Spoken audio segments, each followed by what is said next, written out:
ముఖ్య కార్యకర్తల సమావేశమైంది. సమావేశానికి అధ్యక్షులు వహించిన గౌరవనీయులు జిల్లా కాంగ్రెస్ కమిటీ అధ్యక్షులు సోదరులు జ్యోతి వెంకట యాదవ్ గారు,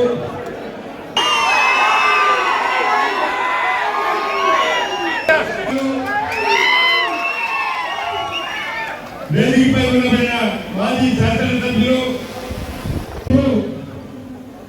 సూర్యాపేటలో అత్యధిక మెజారిటీ తీసుకురావాలి. 7 నియోజకవర్గాల్లో రాజ్యాన్ని చూస్తున్నాడు ఉత్తమ్ కుమార్ రెడ్డి గారు. నువ్వు ఓడిపోయి ఎంత మెజారిటీ తీసుకొస్తున్నావు అనుకుంటున్నావా?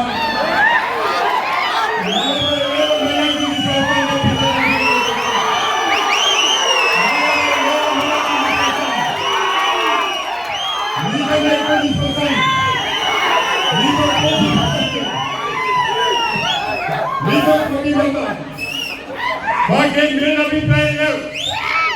అందరూ అనుకుంటారు రమేష్ రెడ్డి దామోదర్ రెడ్డి కొట్టాలి. మీరు ఎప్పుడు కొట్టాలంటే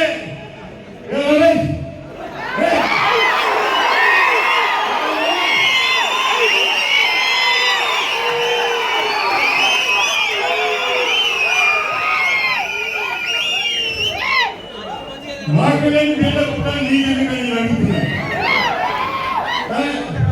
నాకు భేదాభిప్రాయం లేవు. అయిద్దరికి నీకెందుకు కార్యకర్తలకై నేను అడుగుతున్నాను. మన కష్టం ఎన్నికల్లో మన సత్తా చూపెట్టాలి. నేను ఈ సందర్భంగా జాగారెడ్డి గారికి, రఘువీర్ రెడ్డి గారికి నేను ఒక మాట ఇస్తున్నాను. ఏంటంటే కాంగ్రెస్ పార్టీ సూర్యాపేటలో చాలా ప్రతిష్టంగా ఉన్నది. బూత్ లెవెల్ కమిటీస్ ఉన్నాయి, గ్రామ కమిటీస్ ఉన్నాయి, మండల కమిటీస్ ఉన్నాయి.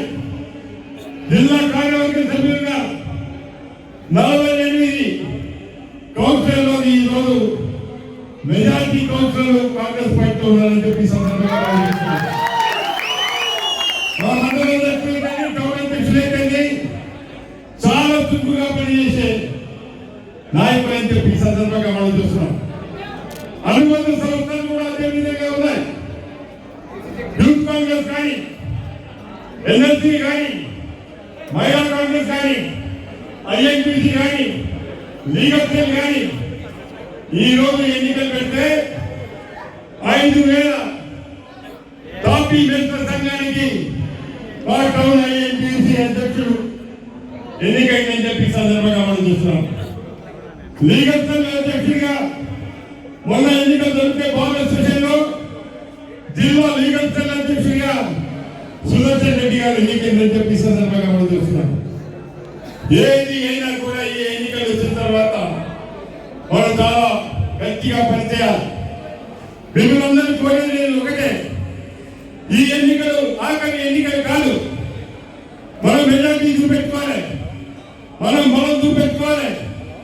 గ్రామంలో కానీ వార్డులో కానీ మనం అందరినీ కలిసి పని చేసుకొని మంచి మెజారిటీ తీసుకురావాలి. మొట్టమొదట ఈ ఎన్నికల తర్వాత గ్రామ పంచాయతీ ఎన్నికలు రాబోతున్నాయి, మండల ఎన్నికలు రాబోతున్నాయి, జిల్లా పరిషత్ ఎన్నికలు రాబోతున్నాయి, సొసైటీ ఎన్నికలు రాబోతున్నాయి. అదేవిధంగా ఈ లోపల మున్సిపల్ ఎన్నికలు కూడా రాబోతున్నాయి. గవర్నర్ ముఖ్యమంత్రి రేవంత్ రెడ్డి గారు వారి మంత్రివర్గ సభ్యులందరూ కూడా మంచి నిర్ణయం తీసుకున్నారు. ఏదైతే 6 గ్యారెంటీస్ మనం ఇచ్చినాం, 6 గ్యారెంటీస్ ప్రజలకు జరిగేటట్టు ఇందులో కమిటీలు వేయబోతున్నామని చెప్పి చెప్పడం చాలా శుభసూచకమని చెప్పి అదే కాదు. మన ముఖ్యమంత్రి గారు మంత్రివర్గ సభ్యులంతా నిర్ణయం తీసుకున్నారనుకుంటే ఎలక్షన్ కోడ్ ఉంది కాబట్టి ఏదైతే ప్రతి నియోజకవర్గానికి మనం ఆ రోజు ప్రజాభవన్లో మనం దరఖాస్తులు తీసుకున్నా ప్రతి అర్హత గల వారికి, పేదవారికి ఇల్లు కట్టేబోతున్నా. ఈ సంవత్సరం ప్రతి నియోజకవర్గంలో 3,500 ఇల్లు కట్టేబోతున్నా. అది ఈయన ఎన్నిక చేసేది కాదు, శాసనసభ్యులు ఎన్నిక చేసేది కాదు, మంత్రులు ఎన్నికయించేది కాదు, గ్రామంలో ఉండబడిన ఇందిరమ్మ కమిటీలు మాత్రమే నిర్ణయం చేస్తారని చెప్పి నేను ఆలోచించబడుతున్నాను. ఈ ఎన్నికల్లో ఎవరైతే మెజార్టీ తీసుకొస్తారో వారికి మాత్రమే ఇందిరమ్మ కమిటీలో సభ్యత్వం ఉంటుందని కూడా ఈ సందర్భంగా ఆలోచిస్తున్నాను. అదే కాదు, ఈ సంక్షేమ కార్యక్రమాలు చేయట్లేదు. ఈ 6 గ్యారెంటీలు పేదవారికి చెందేందుకు ఏదైతే కంపెనీలు వేస్తున్నారో మరి మంత్రి గారు చెప్పాలి మన మాటల్లో. రేపు కమిటీలో ఉండబడే సభ్యులకు నెలకు 6,000 రూపాయలు ఇవ్వబోతున్నామని చెప్పి ఎవరికైతే 6,000 కావాలో వాళ్ళ మెజార్టీ చూపెట్టండి. నెలకు 6,000 అంటే సామాన్యం కాదు. మీకు అధికారులు ఇవ్వబోతున్నది రాష్ట్ర ప్రభుత్వం, కాంగ్రెస్ కార్యకర్తలు. ఎవరు ఎక్కువ ఓట్లు తీసుకొస్తారో వాళ్ళకి నెలకు 6,000 రూపాయలు ఇవ్వబోతున్నామని కూడా ఈ సందర్భంగా మనం చూస్తున్నాం. రాహుల్ గాంధీ గారిని ప్రధాని చేయాలని ఆలోచనతో ఈరోజు వయసుతో నిమిత్తం లేదు, యువకులు, మహిళలు, పెద్దలందరూ కలిసి ఈ రాష్ట్రంలో ఎక్కువ పార్లమెంట్ సీట్లు తీసుకొచ్చుకునే ప్రయత్నం చేస్తున్నాం. అందుగురించే దయచేసి వినండి. రేపు 13వ తారీఖున ఈ ఎన్నికలో మెజార్టీ వస్తే ఏదైతే ప్రభుత్వం ఇచ్చే కానుక కాకుండా నేను కూడా కానుక ఇవ్వబోతున్నానని చెప్పి సందర్భంగా మనం చేస్తున్నాం. గ్రామంలో ఎక్కువ నిధులు ఇచ్చే ప్రయత్నం చేస్తాను. ఏ గ్రామంలో అయితే ఏ వార్డులో అయితే ఎక్కువ ఓట్లు వస్తాయో తప్పనిసరిగా వారికి ప్రభుత్వం తరఫున వచ్చే నిధులు ఇవ్వడం జరుగుతుందని కూడా ఈ సందర్భంగా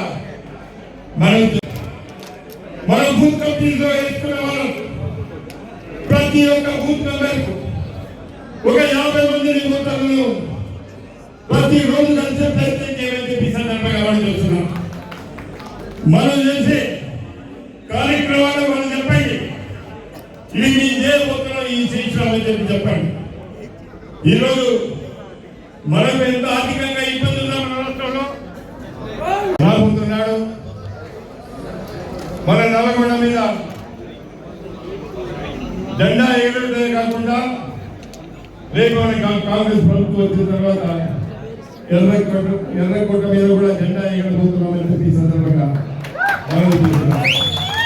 చెప్పినా, ఒక సమావేశం చెప్పినా, కార్యకర్తలు పట్టిపోవద్దని చెప్పి చెప్పినా, పని చేసేవాడికి గుర్తింపు ఇవ్వాలని చెప్పి చెప్పినా ఆయన ఒప్పుకున్నాడు. ఆయన మంచోడు, యువకుడు, సత్తా కలిగిన వాడు. అందరికన్నా రేవంత్ రెడ్డిని అదే పిలిచే